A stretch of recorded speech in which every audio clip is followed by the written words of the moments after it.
So,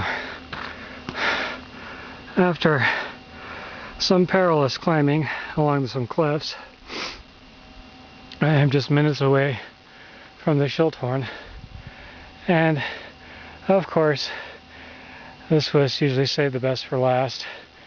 Has one hell of a steep climb,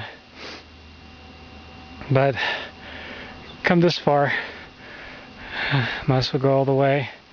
My legs are killing me. Thank God it's cloudy. Temperature is probably around the low 40s. Overcast, you can't see the view anymore. But onward and upward.